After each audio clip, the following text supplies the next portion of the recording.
Hello, আসসালামু আলাইকুম। সবাই কেমন আছেন? আশা করি সবাই ভালো আছেন।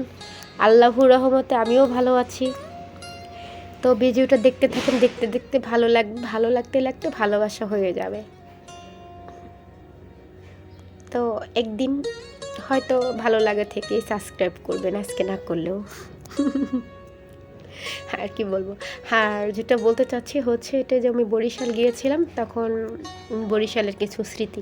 আসলে গ্রামের প্রকৃতি আমার কাছে খুব ভালো লাগে। পশু পাখি, হাঁস মুরগি, গাছপালা এগুলো আমাকে খুব আঁকড়ে ধরে। কারণ হচ্ছে ছোটোবেলা থেকে আমি ঢাকা ছিলাম, তো ছোট থেকে বড় হয়েছি ঢাকা, এই জন্য এইসব খুব ভালো লাগে। হয়তো জানি না, হয়তো গ্রামে থাকলে ভালো লাগতো না, কিংবা লাগতো সেটাও জানি না।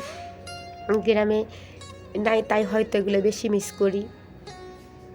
তো যেখানে যেটা দেখি সেখানেই সেটা মোবাইল দিয়ে আসলে ক্যাপচার করে রাখার চেষ্টা করি।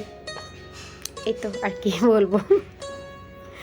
তো দেখেন আমি কি ভিডিও আপনাদের জন্য করে রাখছি। এই যে দেখেন, দুই সাইডে হচ্ছে বেড়িবাঁধ, যাকে বলে আমার ভাষা, আপনাদের ভাষায় কি বলে জানি না। তো বেড়িবাঁধের উপরে দেখেন ছাগলগুলো ঘাস খাচ্ছে। কাক যে ওর উপরে বসছে, এটা ওর কোনো খেয়ালই নাই, ওর আপন মনে খেয়ে যাচ্ছে। দেখছেন প্রকৃতির কি সৌন্দর্য আল্লাহ সৃষ্টি করে দিয়েছে। তারপরে কি বলবো,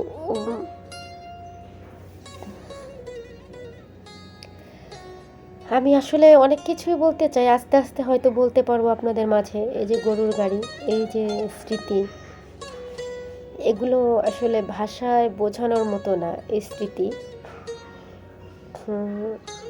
এই যে গরুর গাড়ির এই সিনটুক, এটা কিন্তু আমাদের না, হ্যাঁ, কিন্তু এই যে গরুটা দৌড়ে যেতেছে, এটা হচ্ছে আমার এক ভাইয়ের গরু। তো আমার বড় ছেলেটা আবার ওদিকে ঢুকাই দিছে। তো ভাইয়াটা বললো যে গরুটা যে ওদিকে দিয়ে দিলে এখন এটা কোথা থেকে আসবে। তো সেই ভিডিওটার করি না, এটা খুঁজতেছিল কোথা থেকে আসবে।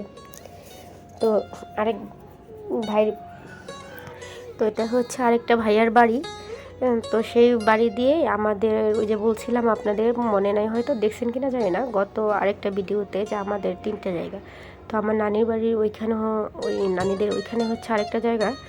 তো এই ভাইদের বাড়িতে ওই যাওয়ার সময় এই ভাইদের বাড়ি এটা পড়ে। তো ওনারাও নতুন বাড়ি করছে, বেশি দিন হয় নাই। তো এখানে নতুন নতুন ফুলের গাছ, ফলের গাছ, আসলে যা যা প্রয়োজন তাদের তাই লাগিয়েছে। আর মোটামুটি ওদের মতো করে সুন্দর করে সাজানোর চেষ্টা করছে। তো ভিডিওটাও এত ভালো করে করতে পারে না, ভিডিওটা করতে দিয়েছিলাম আমার ছোট বোনের মেয়েকে। ও ছোট মানুষ, যতটুকু পারছে ভিডিও করছে, আলহামদুলিল্লাহ, লাখ লাখ শুক্রিয়া তারপর আল্লাহর কাছে। যে তারপর দেখতে পারতেছেন এই যে আমার ছোট না, সরি, বড় ছেলেটা, ওই যে উনি জিদ করছে উনি লাউ কাটবে। ওই যে লাউ কাটতে পারে না, মানে উনি মানে বোতা দাও দিয়ে যেরকম পচাইতে থাকে, উনি ওই রকম পচাইতেছে ইটা দিয়ে। এটা নিয়ে গেছিলাম, আপনাদের দাও নিয়ে গেছিলাম, হ্যাঁ, দাওটা দিয়ে। আর ছোটো ছেলেটা মর্জি করতেছে, ভাইয়া আমি ধরি তুমি কাটো। তো কী করবে, ছোটো ছেলেটা ধরে রাখছে, বড় ছেলেটা কাটতেছে।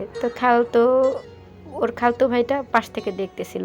খালতো ভাইটা বলতেছিল যে আমার একটু দে, আমি একটু নেই। আমার ছোট ছেলে তো নাজেহাল বান্দা, সে তো বলতেছে না এটা আমার, আমি বাড়িতে নিয়ে খাবো। ওই যে কাড়াকাড়ি করতেছে, দেখতেছেন, খুব কাড়াকাড়ি করতেছে। বড়টা এসে আবার ওটা একটু চুল ধরছে। তা হয়তো দেখেন নাই ভিডিওটা, আসলে দেখা যায় না। ওর চুল ধরে টানতেছে, যেটা তোর, এটা তো আমার নানিদের গাছের লাউ। এই কি ছোটো মানুষ ঝগড়াঝাটি করে, আর তো বুঝে নেই, ছোটো মানুষরা তো ঝগড়াই করবে। তো লাউটা কেটে নিয়ে আসলাম। আর এই যে সাথে দেখবেন একটা পুষ্কুনি আছে, এটা হচ্ছে আমার নানিদের পুষ্কুনি, আমার নানিদেরই বেশি অংশ। আর ওই সাইডে হচ্ছে ওই যে বললাম এক ভাই বাড়ির যে দেখাইলাম ফুল গাছ, ওনাদেরও আছে, আর আরেকজনের আছে সম্ভবত। তো এই তো এভাবে পড়ে রয়েছে, পাড়গুলো ভেঙে যাচ্ছে, দেখার মতো কেউ নাই, খাওয়ার মতো কেউ নাই। আমার মা বাবাও এতদিন ঢাকায় ছিল, তাদের হচ্ছে 2-3 বছর হয়েছে পাঠাইছি। আসলে মানুষ না থাকলে যাই হয়, পাড়ের মাটিগুলো ভেঙে ভেঙে একদম গাছগুলো নিচে বয়ে গেছে। ওই যে একটা লাল ফুল গাছ দেখা যেতেছিল, ওইটাই হচ্ছে আমার নানিদের জায়গা, হ্যাঁ। ওইখানে আর অনেক বড় বড় গাছ ছিল, আমার মা ওগুলো গত বছর বিক্রি করে দিচ্ছে 1,37,000 টাকা। ওই যে লাল একটা দেখতেছেন না, ওইখানেই হচ্ছে আমার নানির বাড়িটা। আবার যদি কখনো যাই তো আপনাদের জন্য চেষ্টা করব বড় করে, মানে একদম কাছ থেকে আস্তে আস্তে ভিডিও করে সম্পূর্ণটা দেখানোর জন্য। এখন ওই জায়গাটা ফাঁকা হয়ে গেছে, এর জন্য লাউ গাছ টাছ লাগাইছে, আর কিছু ফলের গাছ আছে। আর ওই যে দূরে দেখতেছেন, ওইটাও আমার এক আত্মীয় ধান খেতে কাজ করতেছে। তো কি বলবো, পাশে এই যে শস্য ক্ষেত দেখতেই তো পারতেছেন, শস্য ক্ষেতের প্রকৃতি, যে সৃষ্টিকর্তার কত অপরূপ সৌন্দর্য, না জানি আল্লাহ কত সুন্দর। হ্যাঁ, আল্লাহ রে মানে কি বলবো, মানে যত প্রশংসা করব ওনার আল্লাহ তাআলার কম হয়ে যাবে। যে এই অপরূপ সৃষ্টি, মানে সৃষ্টির মানে আসলে তুলনা হয় না। সুবহানাল্লাহ, আলহামদুলিল্লাহ। আল্লাহ কোটি কোটি শুকরিয়া যে কত কিছু দেখার জন্য আমাদের দুটো চোখ দিয়েছে, তারপরে হেঁটে হেঁটে যাওয়ার জন্য পা দিয়েছে, হাত দিয়ে এই যে আপনাদের মাঝে ভিডিও করতেছি মোবাইল দিয়ে, এটার জন্য তো আল্লাহ হাত দিয়েছে। আল্লাহর কাছে লাখ লাখ শুকরিয়া। তো আসলে আমরা সবসময় আল্লাহর কাছে শুকরিয়া আদায় করব, এটা নিয়ে আসলে আমরা সন্তুষ্ট থাকব। আর এই দেখবেন ভিডিওর মাঝখানে ওই যে আমার বড় গাধা, ওই যে বড় গাধাটা ভিডিও করছিলাম যখন, তখন আয়সা পড়ছে। আর ভিডিওর আসলে শেষ পর্যায়ে এসে পড়ছি, কখন যেন এসে পড়ছে জানি না। আমার বোনটা, ছোটো বোনটা ওই যে একটু ভিডিও করছে, ও আবার এই যে গাছের, ও আবার ফুল ভালোবাসে। তো সবাই ভালো থাকবেন, আবারও কোনো ভিডিও নিয়ে আপনাদের মাঝে আসবো। ভালো লাগলে শেয়ার করবেন, সাবস্ক্রাইব করবেন, পাশে থাকবেন। আল্লাহ হাফেজ, টাটা, বাই বাই।